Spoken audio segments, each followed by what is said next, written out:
Hey guys, welcome to the Liberal Hive Mind, a channel solely focused on exposing the abundant hypocrisy of the left. Injustice, they say. Racial injustice, racial bias. It's the battle cry we hear every single time. Racial discrimination, unjust treatment for black and brown people in the American justice system. And of course, they've thrown that at us at full force with this Karmelo Anthony situation. In fact, Dominique Alexander continues to talk about this. But you know what I'd like to do? I'd like to flip the script a little bit, or at least let's slowly crawl back to reality, shall we? They want to talk about injustice, this claim that Karmelo Anthony is being treated unfairly by the justice system just because he's black. If he was white, he wouldn't have even faced charges. They would have instantly declared it self-defense. First of all, it's completely ridiculous, and secondly, the kid who's supposedly facing racial injustice in the justice system seems to be getting handed every perk imaginable, every benefit of a broken system,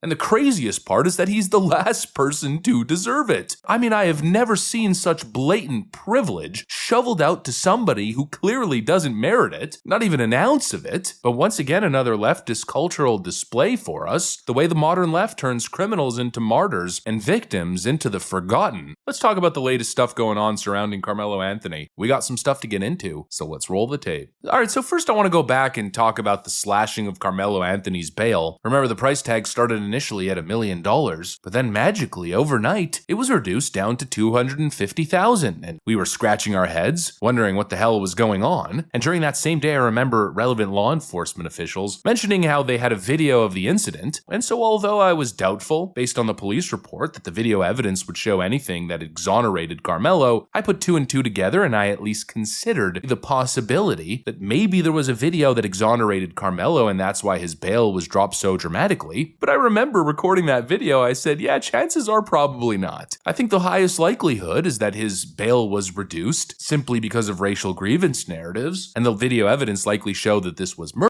And well, now that's the exact bridge that we're crossing now, isn't it? Texas grand jury indicted 17-year-old Karmelo Anthony just last week for a deadly altercation that happened at a Texas track meet in April. And now News Nation has viewed a critical piece of video evidence. They allowed me to view this video under strict conditions. I couldn't record anything, I couldn't take pictures, I could take notes, but that's about it. They would play it one time and they wouldn't even rewind it or play it again, even the moment in question. What I saw in the video was ultimately, it's from the press box across the field on the 45-yard lines, and you can't really make up anybody, you can't make out individuals. You can see people and colors and what they're wearing, but you can't make out identities. What I did not see was any obvious physical altercation. The camera that recorded it is up there, up in the press box. It's raining that day, and there's people milling about. There's people warming up on the field here, on the tracks, getting ready, but it's raining, and so people are on their umbrellas. Across the field, on the 45-yard line, there's a yellow tent, a sports tent, that you can see a bunch of people huddled underneath. On this side, there's some coaches, people warming up, people stretching over here. At one point, around 9:54 a.m., if you're watching the yellow tent, there's people entering. You see someone maybe wearing a yellow poncho, someone wearing a dark suit, and then pandemonium happens. People scram everywhere. People start running this way, across the field, this way. People on this side of the field still don't know what's going on. It's not until about 9:58 that you see people rushing over there, try and help. By 10 o'clock or shortly after 10 o'clock, you see the first police cars arrive over here. Paramedics come in this way, park up here. They can't get the stretcher up, so they have to go all the way back over here and then double back up the stairs. By about 10:05, everybody in here is just gone. So this is from a different perspective across the field.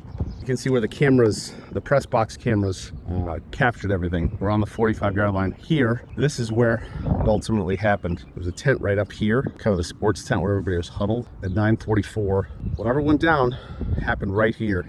Somewhere, I believe over here, Karmelo Anthony was being questioned by police at that point, admitted that he was the one who did it, said he did it in self-defense. Initially, we spoke about how a Daily Mail journalist got their hands on the footage, or rather they were allowed to view the footage. Well, now we're learning that News Nation was also in that room, and it seems at least the way that they're reporting it, that the video footage is a complete gut punch to the Karmelo defense team. It shows the opposite of self-defense. It shows bloody murder. And so now it's a little bit of a full circle moment, right? This guy got to walk free under house arrest despite that video showing what it showed. And the judge likely made the decision after having already seen that footage, or at least knowing of it. And yet, despite that, the system gave this kid a free pass. And you know, it's not just the bail at this point, it's a whole laundry list of perks. He was also allowed to attend his graduation, while the victim's family was burying their son. And now here's where things get truly wild. We all know that Karmelo Anthony's family raked in over $500,000 in fundraising funds, and on top of that, they were selling t-shirts as well. So likely I'd say they're probably getting close to the $1 million mark in terms of how much they've fundraised. Definitely over $600,000. And yet despite that, Karmelo Anthony applied for indigent status in court, which essentially means that he's declaring himself bankrupt without funds to afford a legal defense, and the court just granted it to him. Holy freaking moly! He is now legally broke in the court system, and it qualifies him for a taxpayer-funded public defender. It's like some sort of sick joke. And really, to take it to the next level, speaking of this sick joke, take a look at the Anthony family's latest move. They dropped a letter, now begging for another $1 million after already pocketing $500,000. The Anthony family would like to express our heartfelt gratitude to everyone who has supported us through this unimaginable tragedy. Again, you would think that they're the family of the victim. Yes, you're the one who's suffering tragedy. Absolute freaking insane statement. Thank you all for your prayers, letters, donations, and unwavering encouragement. Again, just a wild statement to read. Anybody who donated to this family or to Karmelo's defense effort here should be freaking ashamed of themselves. At this point, it's worse than donating to BLM in 2020. But anyways, they continue by writing, "Some may wonder what this fund is truly for, and we want to clarify with transparency and honesty. These funds are being used to cover essential and urgent needs that have arisen as a result of this tragic situation, including but not limited to safe relocation of our family, basic living expenses, transportation to and from court proceedings, trauma-informed counseling for our entire family, enhanced security measures, and critically, retaining qualified legal counsel and a thorough, fair investigative team. While legal expenses are a significant part of this fund, they are only one part. Our family, a loving, God-fearing family, is simply seeking safety, justice, and peace in these trying times. So today, and until his trial date, we humbly ask, please consider making another contribution to the fund for Karmelo. Please continue to share it with your network. Please stand with us for truth, for justice, for our son, the Anthony family." So it's basically the same thing as the first letter. They're being quite transparent that they're collecting these funds for all kinds of personal matters, for just general living expenses. They're saying, hey, let's capitalize off our son murdering somebody in cold blood. They're obviously once again laying the groundwork. They're being perfectly transparent that they're taking this money for personal reasons. But what's shocking to me is that once again, they claim that the funds that they're asking for through the Give, Send, Go are to be used on legal counsel. How can you have collected $500,000+ for legal funds, and then you have your